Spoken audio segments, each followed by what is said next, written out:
আপনাদের করে দেখাবো ডিম চপ। ডিম চপ কি করে অল্প আপনার ঘরে যা আছে অল্প আইটেমের মধ্যে আপনি করতে পারেন, যে একদম আহামরি অনেক কিছু লাগবে ওরকম কিছু না। ডিমগুলো ছোট ছোট পিস করে আমি কেটে নিয়েছি, দেখেন কুসুম সহ নিয়েছি। ডিমটাকে সিদ্ধ করে এরকম আমি ছোট পিস করে নিয়েছি। আলুটাকে সিদ্ধ করে ছোট পিস করে নিয়েছি। পেঁয়াজ ছোট ছোট করে কেটে নিয়েছি। রসুন ছোট ছোট করে কেটে নিয়েছি। কাঁচামরিচ এটাও কাটা। এটা হলো আমার নিজের তৈরি করা মশলা। এখানে সামান্য হলুদ নিয়েছি। এখানে 3 আঙ্গুলের 1 চিমটি জিরার গুঁড়ো নিয়েছি। এটা হলো জিরা, আস্ত জিরা, এটা হলো আস্ত জিরা। তারপর আপনার পরিমাণ মতো আপনি লবণ দিয়ে দিবেন। এগুলোকে একসাথে আগে মিশিয়ে নিব। তারপর মিশানো হয়ে গেলে অল্প আটা দিয়ে দিব। আপনি চালের গুঁড়ো দিতে পারেন, বেসন দিতে পারেন। দেওয়ার পর এগুলো মেখে নিব। আলতো হাতে মাখতে হবে, না হলে কিন্তু সব ভেঙে যাবে। অল্প সামান্য পরিমাণ পানি দিয়ে এগুলোকে আমি মিশিয়ে নিব।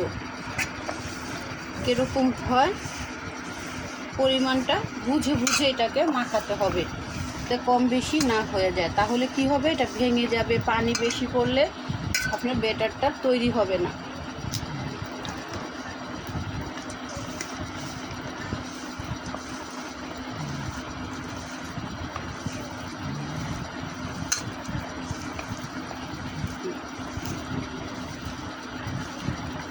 সুন্দরভাবে মাখানো হয়ে গিয়েছে। এখন এগুলোকে আপনি ছোট ছোট বল আকারে করে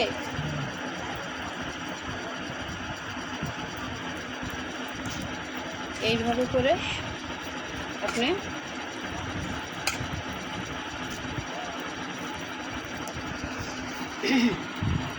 সাইডে রেখে দিচ্ছি।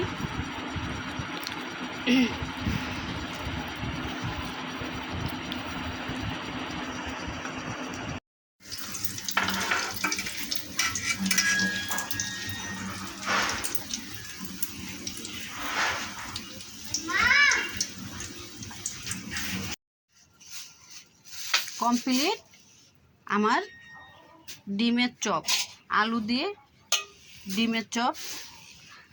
একদিন ট্রাই করে দেখবেন, আশা করছি ভালো লাগবে।